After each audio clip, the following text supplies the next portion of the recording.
muito boa noite a você, seja bem-vindo. Hoje é segunda-feira, noite chuvosa em Concórdia região, dia 3 de setembro de 2018. Você está ao vivo com a gente a partir de agora no nosso programa Unimed para você. Hoje nós temos um convidado especial que já está aqui conosco para falar sobre uma especialidade que também é muito especial e diferenciada.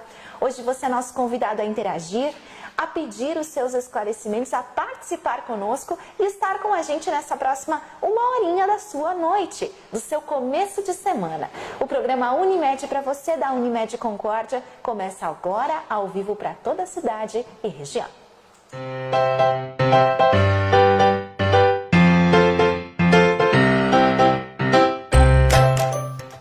Alegria estar aqui, começando mais uma semana muito bem informado, com um médico cooperado como nosso convidado e ter você conosco. É sempre muito bom estar no seu feed de notícias, no seu Facebook, nas suas redes sociais, estar com você, independente da forma e do meio que você utiliza para estar em contato com a nossa Unimed. Dr. Matheus Dettoni Piccoli, que é especialista em ginecologia, obstetrícia e ultrassonografia em ginecologia e obstetrícia, além de ter pós-graduação em medicina fetal.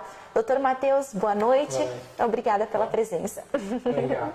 O doutor já fez, hoje mesmo já ajudou a uma criança a virar o mundo, não é, doutor? Sim. E nessa noite está com a gente para dividir um assunto que é um pouco diferenciado daquilo que a gente costuma tratar aqui no Unimed para você.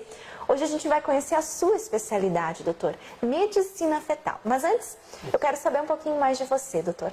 Você é concordiense? Você é natural daqui? Não, eu nasci em Pelotas. Pelotas. Minha mãe é médica também, fez faculdade em Pelotas e ela me teve no último ano da faculdade dela, da graduação. Então eu acabei nascendo gaúcho, né? Gaúcho, lá em Pelotas. Mas conserva aqui, junto com a sua família, essa tradição na medicina. Isso, a minha mãe a família está na cidade já há próximo de 30 anos já que a gente está aqui. Eu tenho 35 anos de idade. Muito bem, doutor Matheus é filho da doutora Lourdes Piccoli, né? Reconhecida aqui em Concórdia, também já fez história na Unimed e trouxe os seus filhos para cá para fazerem história também, especialmente o doutor Matheus na medicina, não é? Sim. Doutor Matheus, conta pra gente o que é a medicina fetal. É um estudo que tem a ver com o crescimento do bebê, estuda dentro da barriga da mãe ainda, conta pra gente. A gente tem a medicina fetal como uma subespecialidade dentro da ginecologia obstetrícia, em que a gente vê o feto como um paciente também. A gente não vê só a mãe, a gestante. A gestante é importante também, faz parte de todo o acompanhamento, sem ela não teria o feto, né? Então, mas ele é um paciente também para a gente tem possibilidade de tratar o feto, de descobrir doenças que o feto tem e poder aconselhar, confirmar a normalidade. E a medicina fetal, ela se baseia em exames, principalmente os exames ultrassonográficos, para que a gente consiga dar certeza desses procedimentos diagnósticos para o feto, dizer se ele está tendo um bom desenvolvimento, se ele tem uma formação adequada, ou se caso algo não seja de acordo como a mãe e o pai sonharam, imaginaram, que a gente possa aconselhar, possa apoiar e acolher esse casal nas dificuldades que eles vão ter. Você vai amar um filho, independente dele ser menino ou ser menina. Quando a gente encontra alguém que está grávida, a gente pergunta, você está grávida, é um menino, é uma menina? Mas dificilmente alguém vai perguntar, teu nenê está bem formado, teu nenê está tudo bem com a tua gravidez, está tudo bem? Então a primeira dúvida pode ser que seja esclarecer o sexo fetal, mas talvez ela seja uma dúvida importante também para você personificar aquele feto que vai ser uma criança, mas também é bem importante a gente saber como que está o desenvolvimento, como está o crescimento, se essa mãe vai levar essa criança para casa com algumas diferenças do que ela imaginou, ou se tudo vai transcorrer bem, se a gestação vai ser um parto prematuro, se a mãe vai ter hipertensão. A medicina fetal, ela trabalha avaliando todos esses aspectos, dos riscos na gestação também. Uau, então a gente vai mais além ainda daquilo que a gente conhece como pré-natal, do que a gente conhece como as consultas regulares, a gente vai estudar o bebezinho ainda dentro da barriga. Ou seja, doutor, é algo bem específico mesmo, né? É algo que com certeza lhe encanta e tem ajudado aí muitas crianças e muitos pais também a desenvolverem melhor seus filhos, é isso? Isso. A gente tem basicamente 4 exames do pré-natal. que seria o básico de exames que deve ser feito no pré-natal regular. O primeiro ultrassonografia é de 7 a 10 semanas, que é a ultrassonografia transvaginal. Nós avaliamos o local de implantação do feto, se a gestação é ectópica, se a gestação formou embrião, existem casos de gestação anembrionada, sangramentos de descolamento, sangramentos do pré-natal, a viabilidade, a certeza de que a gravidez vai existir, se é um feto, se são 2 fetos, se é uma gestação múltipla, 2, 3 fetos, pode ocorrer na mesma gestação com uma placenta, com placentas separadas, pode acontecer de ter transfusão, ter uma placenta separando 2 bebês e que a gente tenha um que vai ter mais circulação daquela placenta, outro que vai ter menos. Em algumas situações a gente precisa separar as circulações para que os dois consigam chegar no final da gestação e os dois consigam aproveitar o seu pedaço, a sua fatia de placenta que eles têm. Existe um segundo exame que é feito de 11 a 14 semanas, que é o ultrassom morfológico do primeiro trimestre. Esse eu considero o exame mais importante do pré-natal. Esse é o segundo exame? O segundo exame do pré-natal, que é de 11 a 14 semanas, chama ultrassonografia morfológica do primeiro trimestre. Nesse exame, a gente vai avaliar os riscos da gestação. Por exemplo, uma mãe que tem 30 anos, ela tem o risco de desenvolver, por exemplo, a síndrome de Down, que é a aneuploidia mais comum, de 1 em 1000. Se a mãe tiver 42 anos, ela tem um risco de 1 em 30. Quanto maior a idade da mãe, a gente sabe que isso é um fator de risco que aumenta o risco dela ter um bebê com uma aneuploidia, com uma síndrome genética tipo síndrome de Down. Nós somos formados de cromossomos, 23 cromossomos do pai e 23 cromossomos da mãe. Forma 46 cromossomos XX, mulher, 46 XY, homem. Se tiver 47 cromossomos com trissomia do cromossomo 21, é a síndrome de Down, que é uma alteração que a gente chama de aneuploidia, porque tem um cromossomo a mais. No cromossomo 21, em vez de ter o parzinho do pai e da mãe, tem 3. E aí isso vai ser compatível com a vida, vai dar muita alegria, vai trazer muita felicidade para a família. Mas vai ter um momento que ela vai ter que se deparar e entender que é uma coisa que não era aquilo que eu tinha imaginado e aceitar aquela gestação. E amar esse filho como o filho que eles estão esperando. Então, assim, nesse exame morfológico do primeiro trimestre tem alguns marcadores, que a gente sabe que o bebê com síndrome de Down, ele tem algumas peculiaridades, ou síndrome de Down, ou outras aneuploidias, trissomia do cromossomo 18, do cromossomo 13, Edwards, Patot, e a gente avalia o feto olhando para alguns marcadores. O marcador, assim como a idade, ele vai aumentar o risco. Então, eu tenho uma gestante que tem o risco de 1 em 1000, eu faço um exame que está com os marcadores normais, pode ser que esse risco de 1 em 1000, risco basal, calculado pela idade da mãe, esse risco vá para, estando tudo normal, uma para 2.000, uma para 3.000 de alguma condição.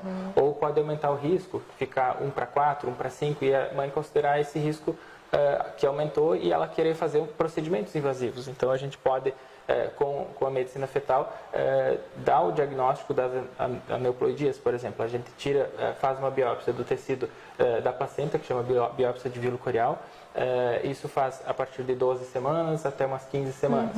Depois das 16 semanas, a gente pode fazer a amniocentese, que é tirar um pouquinho do líquido amniótico e mandar para o laboratório de genética e investigar o cariótipo da criança, para saber se realmente o risco dela era 1 em 4, significa que de cada 4, uma vai ter síndrome de Down e 3 são normais, mesmo com a translucência nucal alterada, mesmo com aquelas alterações de marcadores. Os principais marcadores do morfológico do primeiro trimestre são a translucência nucal, que é um inchaço atrás do pescocinho. Então, os bebês que têm Down, eles têm, um exemplo, eles têm mais dificuldade no retorno venoso, então eles ficam um pouco mais inchadinhos atrás do pescoço. A gente avalia a presença ou a ausência do osso nasal. Não ter a visibilidade do osso nasal aumenta o risco de aneuploidias também.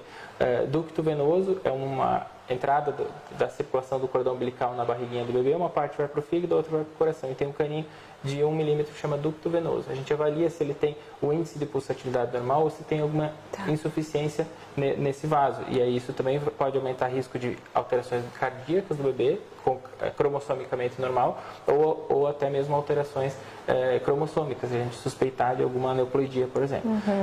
Tem também a regurgitação da válvula tricúspide, que é uma válvula do coração, que a gente pode avaliar ela também. Além de olhar esses marcadores, a gente vai confirmar se a cabecinha está fechada, se a coluna está bem fechadinha. Tem a translucência intracraniana, que é uma parte do sistema nervoso que a gente consegue ver o cerebelo rodado para baixo, se por acaso a gente suspeita que a coluna do bebê vai estar aberta. E aí chama espinha bífida ou um disrafismo espinhal, com a possibilidade de operar esse bebê intraútero, a gente operar ele de 18 a 26 semanas de gravidez. Avaliar se tem os 2 rins, se a bexiga já tem líquido na urina fetal, avaliar se o estômago está adequado, se não tem nenhuma hérnia diafragmática ou malformações cardíacas também. Só um pouquinho, doutora, a gente está falando aqui para você que está chegando agora sobre a medicina fetal, que é esse estudo, né, essa especialização no feto, né, esse estudo que foca no feto. Então, é cuidar do bebê antes dele nascer. É um exame, doutor, são exames que o doutor está falando que vai um pouquinho mais além do natural, do pré-natal, dos exames que a gente conhece, porque há todo um estudo em cima daquelas imagens que se vêem, dos dados, das informações. Então, é algo que a gente tem em Concórdia que eu nunca tinha ouvido falar, doutor. E eu realmente acho que é importante que você que está nos assistindo tire suas dúvidas, aproveite, porque o doutor é especialista em feto. Imagina quantas mamães aí estão com dúvidas em relação a isso, estão com a gravidez e sabendo, será que está tudo bem com o meu bebê mesmo, né? Será que eu consigo investigar algo a mais? Será que eu posso verificar realmente as condições do meu bebê? Hoje o doutor Matheus Piccoli está aqui para nos dizer que sim, né? E nos explicando como são feitos esses exames que investigam muito bem esse feto. Doutor, então, você falou agora sobre fazer uma cirurgia ainda com o bebê dentro da barriga? Isso. Você consegue identificar essa necessidade através dos exames? Isso, a gente já consegue ver algumas alterações do feto que a gente pode referenciar ele para um centro de cirurgia fetal com neurologista específico para isso. Olha e com faz semelhante a uma cesariana, a gente faz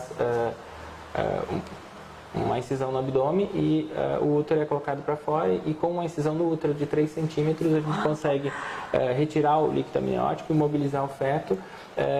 Neurologia especializada faz a sutura, a costura dessa medula que está exposta, porque esses bebês, se a gente identifica que tem um problema, um defeito de fechamento na coluna, normalmente esses defeitos acontecem com 5 semanas de idade gestacional. Então, é importante que use o ácido fólico, que a falta do ácido fólico é um dos fatores principais que vão causar esse disrafismo espinhal.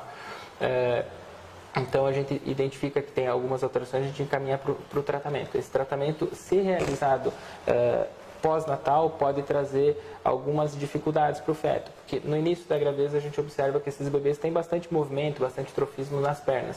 Conforme ele está com a medula exposta, essa medula exposta e batendo na parede do útero, exposta ao líquido amniótico, ela vai perdendo vitalidade. E normalmente esses bebês no finalzinho da gestação, eles não têm mais movimento de membros. Esses bebês com o disrafismo espinhal, com espinha bífida, eles podem desenvolver uma hidrocefalia por dificuldade de escoar esse líquor do sistema nervoso. Então, se operados no pós-natal, possivelmente, como eles já perderam o movimento de pernas, eles não vão ter uma qualidade de vida tão boa como se tivesse operado na gestação. Então, a cirurgia fetal, ela proporciona que você tenha menor chance de colocar válvula de equação ventrículo-peritoneal por causa da hidrocefalia, e que possa preservar os movimentos naqueles bebês operados que ainda mantêm movimento, eles mantêm o movimento. E isso é identificado com quantas semanas de gestação? A gente consegue suspeitar com 12 semanas no morfológico do primeiro trimestre. Tem uma translucência nucal e a translucência intracraniana, que é essa que a gente avalia a espinha bífida. E a distância da ponte até o osso occipital. Então, existe uma relação que, se a relação estiver alterada, a gente pode pensar na espinha bífida e repetir esse exame com 15, 16 semanas, confirmar essa espinha bífida aberta, ver o nível da lesão, a possibilidade de inclusão em cirurgia fetal e referenciar para São Paulo para poder fazer essa cirurgia. A cirurgia com a técnica de Peralta, que é o Dr. Fábio Peralta, a cirurgia que tem uma esterotomia, chama mini esterotomia, e a gente faz essa cirurgia de 18 a 26 semanas de gravidez. Os riscos para o feto de ser operado intraútero e ser operado no pós-natal são semelhantes, são parecidos. Na gestação, a gente pode pensar assim, em riscos maternos também. Tem risco de romper bolsa, risco de sangramentos, mas que com essa técnica, com a incisão menor no útero, antigamente a cirurgia tradicional, a incisão era de 6 a 8 centímetros.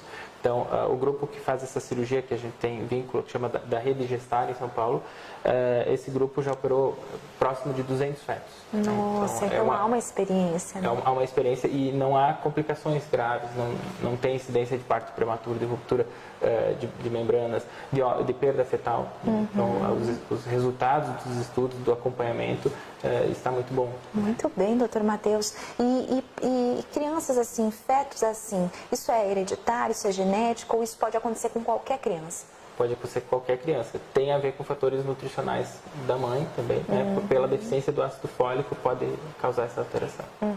Então, aquela indicação do ácido fólico antes da gravidez é totalmente compreensível e necessário. No mínimo 1 mês antes, idealmente 3 meses antes da concepção. Tá. Né? Então, da concepção, porque você descobrir que está grávida, você já atrasou a tua menstruação, então você já tem 4, a gente conta a gravidez sempre da última menstruação. Então, menstruou, 2 semanas depois vai ter a ovulação. Atrasou a menstruação, o ciclo é 4 semanas, só faz 2 semanas que você está grávida, mas já conta que você tem 1 mês de gravidez, já passou 4 semanas. Então a medula do bebê já se formou. Já está, esse defeito já estabeleceu. Já estabeleceu. E aí ele vai aparecer quando o bebê fica maior. Com 5 semanas o bebê tem 2 milímetros, é nesse estágio que acontece a alteração. Doutor, e a gente está falando de um equipamento de ultrassonografia muito específico, não é? Algo que você consegue investigar ainda mais o bebê. É algo mais tecnológico, não é? A tecnologia vai melhorando, os aparelhos vão aperfeiçoando. Então, antes, quando a gente ouvia batimento do nenê com meio centímetro, atualmente com 3 milímetros a gente já consegue ver bem. Mas depende de quem está fazendo, da experiência do aparelho, o que está procurando, se realmente a posição do bebê, o biotipo da mãe interfere na qualidade do exame. Né? Mas claro que a evolução dos exames hoje tem recurso de 3D nos exames, a gente consegue ver o bebê com muito mais detalhamento, claro. muito mais qualidade. Doppler acrescentou bastante informações também no exame de avaliação de medicina fetal. Doppler é um estudo que a gente consegue fazer, o ultrassom é a avaliação do som. O aparelho de ultrassom ele transforma uma onda sonora que bate no tecido e retorna, e ele capta essa onda sonora e transforma em imagem. Então, o estudo de Doppler ele consegue avaliar os vasos sanguíneos e a velocidade deles e o índice de pulsatilidade, para a gente acompanhar o bem-estar e a vitalidade do feto.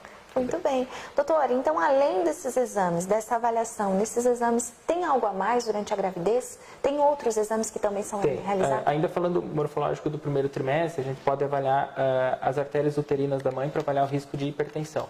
A gente considera assim, alto risco para hipertensão, que são os 10% da população que provavelmente vão desenvolver pré-eclâmpsia. Existem 2 doenças principais na obstetrícia que são coisas que mudam muito morbidade para a mãe, que é a hipertensão, que pode acontecer de transformar uma pré-eclâmpsia quando tem dificuldade de circulação da placenta e o bebê crescer menos, pode alterar a função do rim e a alteração do fígado da mãe. E a prematuridade, que é o bebê nascer prematuro e ter que ficar na UTI, precisar de suporte, oxigênio. Então, a hipertensão a gente consegue predizer se ela vai acontecer avaliando fatores de risco materno. Então, por exemplo, a mãe que tem origem étnica negra, ela tem mais hipertensão do que a branca. Aquela que já teve pré-eclâmpsia na gravidez anterior também tem maior risco. A mãe da paciente que era hipertensa tem mais risco. Lúpus, tem algumas doenças reumatológicas que aumentam o risco de hipertensão também. Então, é feita uma medida no morfológico do primeiro trimestre, 4 medidas da pressão arterial, faz uma pressão arterial média, avalia as artérias uterinas e a gente consegue colocar numa calculadora de risco que vai nos dizer, essa paciente tem um risco de 1 em 100. Então, ela provavelmente pode desenvolver hipertensão, ela está naqueles 10% da população que tem mais risco. Então, a indicação é ela usar aspirina, um remédio que vai conseguir prevenir, vai melhorar a circulação da placenta. Deve ser iniciado a partir das 12 semanas, quando a barriguinha já fechou, a gente tem certeza que não tem nenhum defeito do fechamento da barriga, e deve ser iniciada antes das 16 semanas e mantido até 36 semanas de gravidez. Usando essa aspirina, para pacientes que tiverem alto risco calculado no morfológico do primeiro trimestre, a gente consegue reduzir bastante a incidência de pré-eclâmpsia, em torno de 80% em alguns estudos também. Então, podemos avaliar a hipertensão e no morfológico do segundo trimestre, que é de 20 a 24 semanas, a gente avalia o comprimento do colo do útero. Mães que têm o colo curto, que é um colo menor do que 25 milímetros, tem maior risco de desenvolver parto prematuro. Então, usando progesterona, a gente começa a usar essa progesterona quando identificar que esse colo está curto e mantém até o final da gestação. Pode fazer outros tratamentos também, se houver dilatação do colo do útero, e individualizar o acompanhamento daquela mãe, diminuir as contrações, poder deixá-la mais atenta para que ela não tenha neném prematuro e o bebê precise ficar na UTI. Então a gente consegue pensar no feto e pensar na condição de saúde da mãe para evitar uma prematuridade, para evitar uma pré-eclâmpsia, que pode evoluir para uma convulsão. A pré-eclâmpsia é uma condição que a função do fígado, a função do rim está alterada, e pode até acontecer de a mãe ter convulsões por causa da pressão alta, e aí isso ter hemorragia cerebral e ter complicações graves de mortalidade, inclusive, para a mãe, além da questão do feto, que está precisando da mãe para sobreviver. Muito bem, doutor Matheus Piccoli. Estamos aqui de olhos bem abertos e atentos às suas explicações. Está todo mundo aprovando a sua participação. Obrigada pela disponibilidade. E realmente a gente percebe através do doutor Matheus, da sua especialidade, das suas especialidades, que a gravidez não é tão simples assim, né? Ela é simples, ela é natural, porém a gente tem tecnologia, muito estudo e muita medicina para nos auxiliar quanto gestantes nesse momento. Então, cuidar do nosso bebê, do nosso feto. Doutor, muitos elogios, muita participação. Ângela do Rosário, ótimo médico, gratidão a tudo. Bruna Google, excelente médico. Eduarda Nicole, ótimo médico, super profissional e atencioso com a mamãe e com o bebê. Grata por tudo. Terezinha Kupsel, excelente profissional. A Bianca Schaefer Francisquina, que está conosco, melhor obstetra, salvou o Lorenzo de um parto prematuro, atencioso, deixa eu tentar abrir aqui, querido, explica tudo direitinho, deixando tudo às claras. E tem muito mais. Andy Casagrande, o melhor médico, atencioso, preocupado com as suas pacientes, gosto muito. A Lourdes Copete, informações interessantes, parabéns Unimed. O José Paulo da Silva, boa noite. Tem uma pergunta aqui, já vou fazer, seu José, né? E a Mariana e o Rodrigo, ótimo médico. Então, doutor, realmente aqui você tem cuidado muito bem dos nossos pacientes, viu? Falamos também em relação a pacientes da nossa Unimed que estão nos vendo agora. Deixa eu tentar abrir aqui essa pergunta. Tô conseguindo, peraí. Já vou fazer a sua pergunta, viu, seu José? Já vou fazer. Tem uma pergunta do José Paulo Silva aqui sobre a mulher dele. Daqui a pouquinho a gente faz aqui para você. Doutor, mas indo um pouquinho mais além na parte de medicina fetal, a gente percebe que há todo um cuidado em cima das mães, né? Todo um cuidado com elas. Tem o caso da Bianca que a gente viu aqui, que é minha amiga, né? Que precisou ficar de repouso. São situações que dá para se identificar nesses exames. Mas mesmo naquelas pacientes que chegam depois já que estão há um tempo gestando, dá para se reverter alguma situação? Como é que é feito esse cuidado? Tem algumas, sempre a medicina a gente tem que fazer ela presencial, a gente não consegue fazer, tem algumas coisas que a gente pode resolver por telefone, por rede social, mas a medicina tem que ser presencial.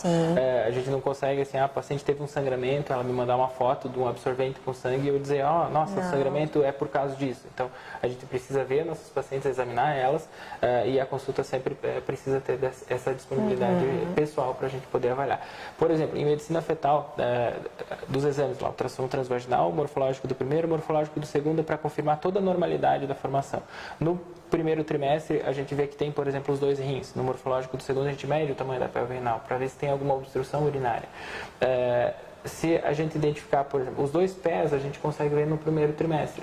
Se o pezinho está torto, se tem um defeito de rotação do pé, a gente consegue identificar isso no morfológico do segundo trimestre e falar para aquela mãe que o bebê pode nascer com a posição do pé um pouquinho diferente do que ela imagina, mas que é uma condição muito fácil de ser corrigida no pós-natal.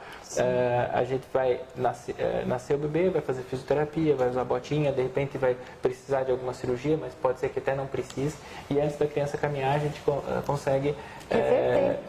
que a criança nem vai saber que ela teve um pé torto congênito, mas a mãe saber que ela teve isso desde a barriga e se preparar e já ir conhecendo aquela situação, há uma vantagem nisso, no conhecimento do bebê e conhecer como que a saúde do bebê está acontecendo.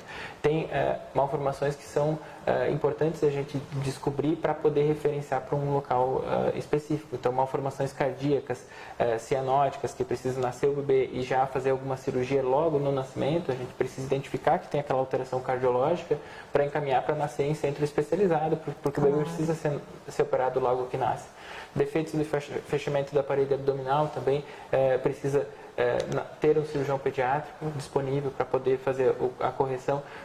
Então, caso de gastrosquise, em que a parede abdominal fica aberta e não há uma proteção das alças intestinais, pode ser operado pela própria cicatriz do umbigo. Então, a criança programar o nascimento num centro especializado que vai ser operado, e a cicatriz pode ficar só a cicatriz umbilical mesmo, ou um cortezinho pequenininho na criança que é pequena, né? Então, dependendo do nível da extensão do defeito, tem como tratar ou programar o nascimento num centro de referência, num centro especializado para aquilo, seja com o cirurgião pediátrico, com a questão de UTI neonatal, que talvez alguns bebês vão precisar também. Muito bem, olha só, vou tentar fazer a pergunta do José aqui, ó, vamos ver. Boa noite, a minha esposa consegue engravidar, no entanto não passa do 2º mês.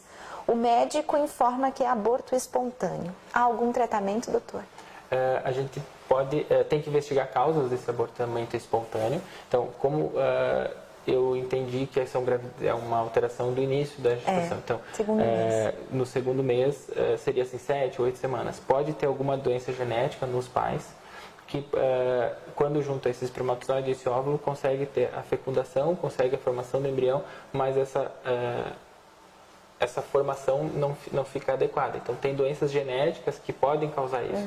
Então, o ideal é que esse casal procure um geneticista, fazer um estudo genético, o cariótipo dos pais, e avaliação de alguma doença genética específica. Se identificada uma doença genética específica, esse casal pode programar o nascimento com fertilização in vitro. Eles podem fazer a fertilização in vitro, pega o espermatozoide do pai, o óvulo da mãe, faz a fertilização em laboratório, e aí vai formar os embriões. Faz um diagnóstico pré-implantacional. Então, você testa o embrião antes de implantar ele no útero da mãe. Então, você tem determinada doença genética, você testa naquele embrião, e aqueles bebês que não forem afetados por aquela condição, aí você vai implantar e a gravidez tende a progredir até o termo. Isso é uma das coisas. Existem casos também que é o mais comum quando é abortamentos precoces e espontâneos. Quando é mais tardio, esses casos de trombofilia. Trombofilia são alterações na circulação da mãe, que ela, quando começa a formar vaso, começa a formar placenta, esses vasos eles não conseguem formar uma placenta tão grande, tão vascularizada. E acontece de ter trombos na placenta, e esses trombos podem fazer descolamento e a gravidez não evoluir. Normalmente esses abortamentos são um pouquinho mais tardios, 10, 12 semanas a partir dali, provavelmente. No caso deles, doutor, ele até fez mais um comentário, né, seu José, que diz que a esposa já engravidou 3 vezes e perdeu as 3 vezes. Né, já fizeram exames, tentativas, tanto ela quanto ele, mas enfim, eu creio que você deve investigar, né, doutor? E 3 vezes tem um bebê e perdendo as 3 vezes, deve realmente investigar. Se eles procurarem você, por exemplo, doutor, você consegue indicar outros médicos, outros tratamentos especialistas? Mas isso, com certeza. Aí vai precisar do médico geneticista. Né? Por conta da questão genética. Por conta da questão genética. Atualmente, eu trabalho na Piccoli Clínica, que tem eu, a doutora Lourdes e a doutora Gabriela.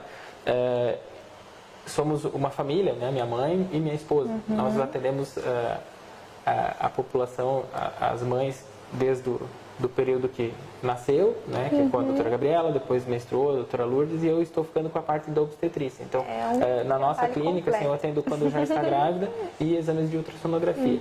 A doutora Lourdes está fazendo acompanhamento ginecológico, em que ela faz os preventivos, a consulta de pré-concepcional, a doutora Lourdes que faz esse acompanhamento. Mas esse casal, nesse momento, não estando grávido, o ideal seria consultar com a doutora Lourdes, com o ginecologista, uma sugestão, conversar com o ginecologista para ajudar a engravidar. Então, fazer uma consulta pré-concepcional. Olha só. Doutora Lourdes tem esses contatos, a gente pode encaminhar ela para o serviço de genética para ela fazer todos esses estudos necessários.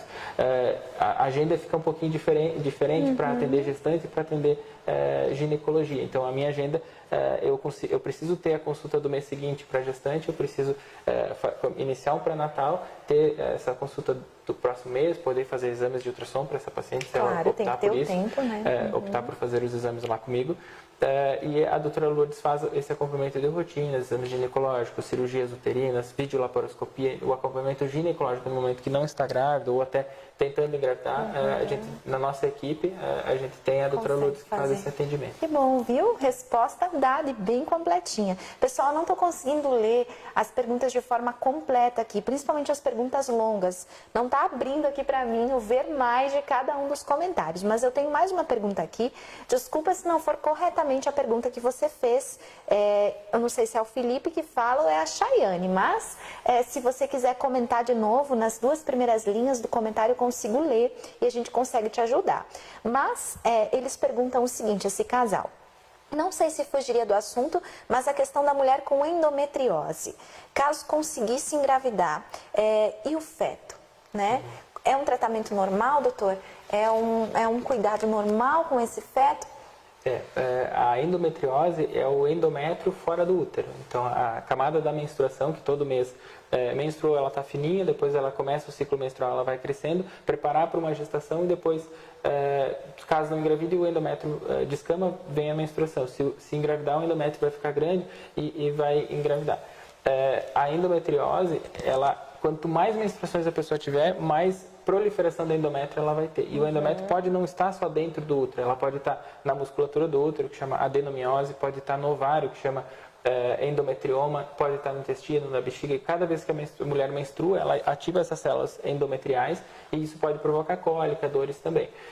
Quando ela engravida, ela vai fixar o saco gestacional no endométrio e vai parar por um tempo, por 9 meses, de proliferar esse endométrio. Então, a tendência é que ela diminua a cólicas, diminua os sintomas dela da endometriose, que ela fique bem nesse período, e a gravidez ela vai ter o acompanhamento com o máximo de cuidado necessário. Agora ela escreveu aqui para mim, seria uma gravidez de risco?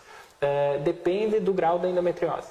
Tá. Então, tem gente que tem endometriose severa, com aderências de alças intestinais, aderências da bexiga, que o saco gestacional cresce, que o útero vai desenvolvendo e pode até, dependendo da extensão, se tiver alguma adenomiose focal, evoluir para um trabalho de parto prematuro. O útero está com uma musculatura não tão fácil de distender, de crescer na gestação e até ter um risco maior por um parto prematuro, por exemplo. Muito bem, obrigada, doutor. Resposta dada, viu?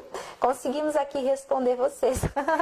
Muito bom, doutor. Nossa, ó, tem muitos elogios. A Pamela Haslinger, não sei se fala assim também, Pamela, mas diz que você foi obstetra dela, explicou tudo direitinho nos ultrassons, sempre deixou ela e o papai do bebê mais tranquilos. Então, ótimo Obrigado. Médico.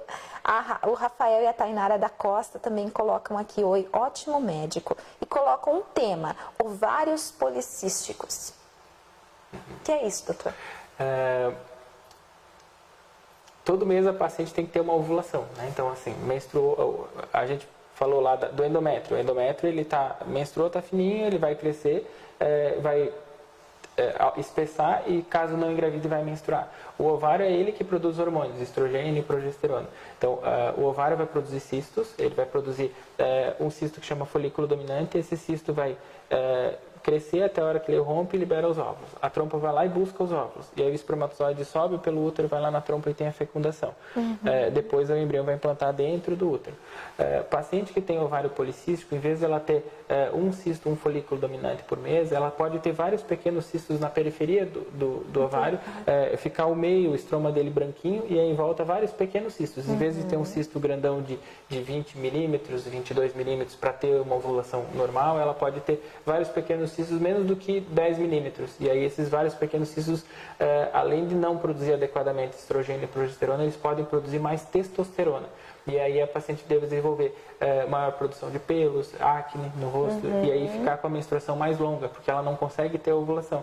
Ela fica com pequenos cistos que produzem pouco estrogênio e progesterona e não consegue ter um folículo, um desses cistinhos que vai ser chamado folículo dominante. Essas pacientes podem ter necessidade de usar remédio para tratar o ovário policístico e até indutores para fazer o ovário conseguir recrutar um folículo dominante para engravidar. Mas é possível engravidar? É possível. É possível engravidar. É possível. Doutor, então a gente aprende aqui nessa noite que é possível sim ter uma gestação e cuidar com excelência dessa gestação e do bebê e da mamãe. Isso é possível, doutor. Aqui em Concórdia. Nem sempre a gente tem as notícias melhores para dar, assim. Quando a gente engravida... Quanto mais a gente investiga, mais a gente conhece também, Quando a gente engravida, a gente imagina, nossa, já engravidei, já vai ter lá o quartinho pronto, o bercinho montado. Eu tenho 2 filhos, tenho o César Augusto, que tem 4 anos, tem a Marina de 5 meses, então são meus filhos, com a Gabriela, Parabéns. minha esposa.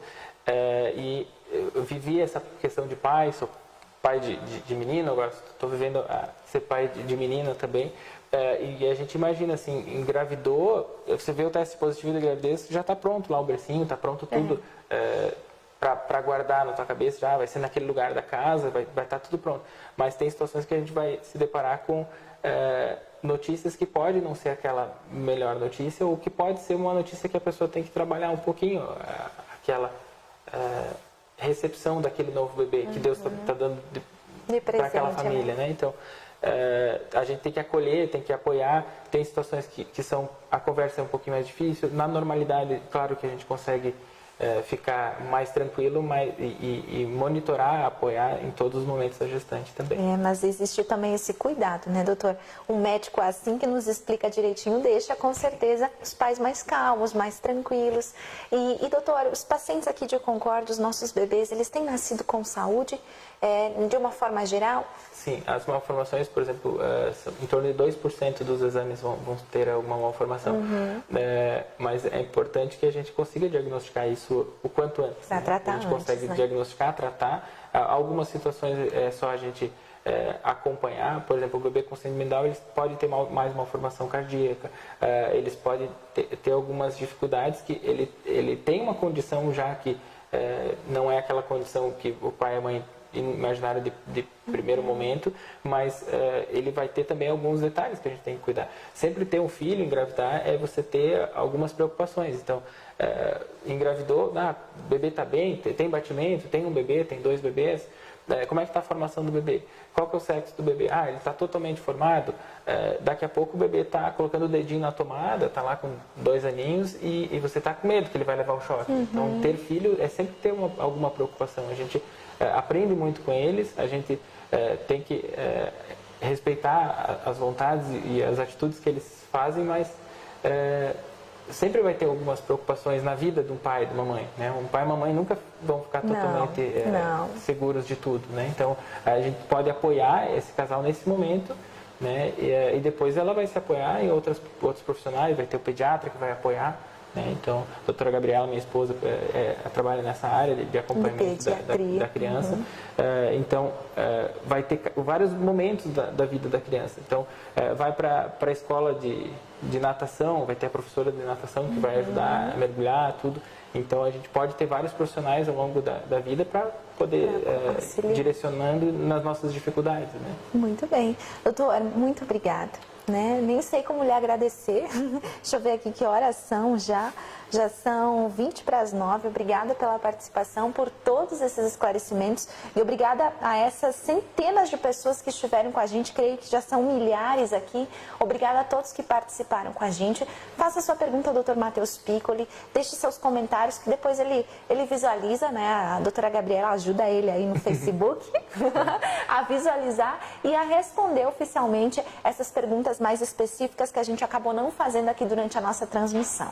Dr. Matheus, então, engravidou, ou melhor, antes de engravidar, já dá para fazer uma consulta, não é? Já dá para se programar, enfim, e se cuidar, já sabendo que com 4 semaninhas aí, já é um tempo que já muita coisa se desenvolveu nesse feto pequenininho, né? Já é uma vida. Já é uma vida. E fazer os acompanhamentos, assim, acho que diagnosticar a gestação, a viabilidade dela, saber riscos da gravidez, então risco de parto prematuro, risco de hipertensão, risco de alguma doença genética que o bebê possa ter, confirmar a formação do bebê, se preparar, vai ter o sexo, vai ter a confirmação daquela pessoa que vai ser mudada de embrião para feto, que vai ser promovida para depois um nome, que vai virar uma criança que a gente vai receber com o maior carinho.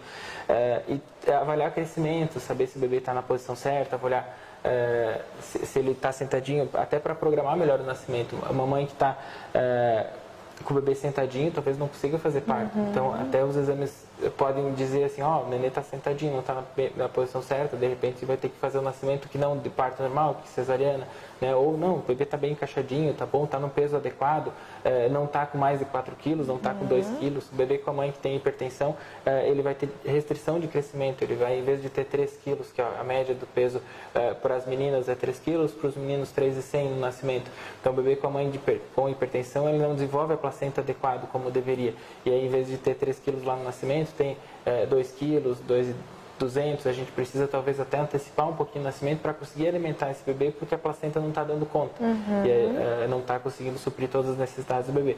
Ou o contrário, a mãe que tem diabetes, ela desenvolve muita placenta, ela tem placenta em excesso e a gente precisa acompanhar esse bebê porque ele está acostumado a ganhar muito alimento, muita glicose, e quando ele nascer talvez só o peito da mãe não vai ser suficiente. E ele vai fazer hipoglicemia, ele vai precisar de um cuidado neonatal também mais especializado. Uau, então, doutor. todo esse acompanhamento é importante que todas as gestantes façam, né?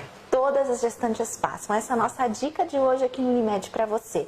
Dá para se preocupar mais com o seu feto, seu bebê e investigar muitas coisas. Como o Dr. Matheus nos traz aqui as claras, nos explica, né? E também abre tantas informações essenciais e especiais para o período de gestação. Doutor, obrigada. Parabéns pelo seu trabalho, por sua especialidade, né? E por toda a sua família aí que traz na medicina, enfim, esse valor de cuidar bem das pessoas. Obrigada. Obrigado. Cuidar bem, esse é o plano da Unimed Concórdia, Unimed do Estado e Unimed Brasil.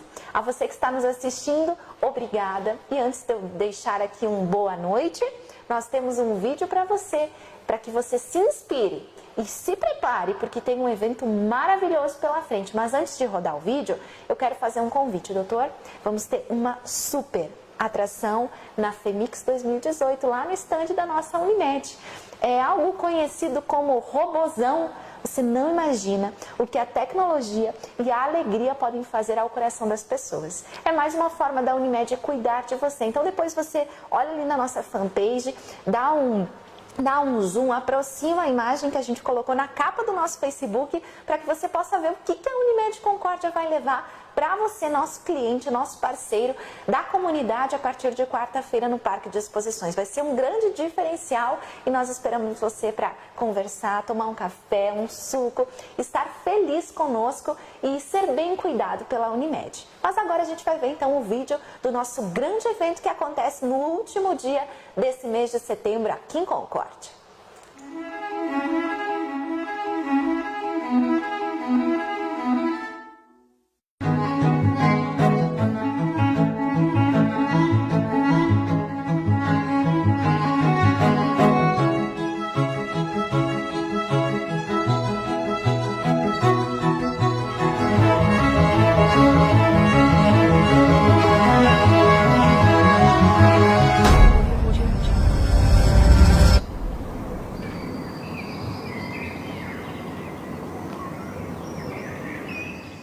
Muito bem, Circuito Unimed, etapa Concórdia de corrida, se inscreva, inscrições abertas, vagas limitadas, você pode acessar esse site que você viu no vídeo e se inscrever e garantir a sua participação para a etapa de Concórdia que vai acontecer agora no finalzinho do mês, tá? Aqui no programa Unimed para você nós vamos, quem sabe aí, né, sortear alguma coisa que vem do circuito de corridas. Então cadastre-se agora no nosso link ali em cima, na descrição da nossa transmissão, que você estará participando na nossa rede de contatos, que vai participar dos sorteios desse circuito de corridas. Pessoal, nos encontramos na FEMIX durante essa semana, doutor. Nos vemos lá, viu? Tá convidado, a família toda.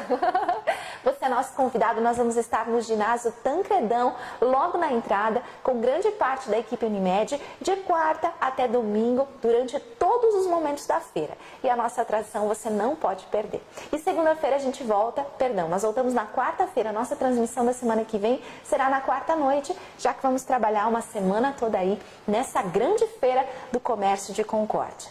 Um abraço a você, voltamos semana que vem. Até lá. Boa noite, doutor. Boa noite.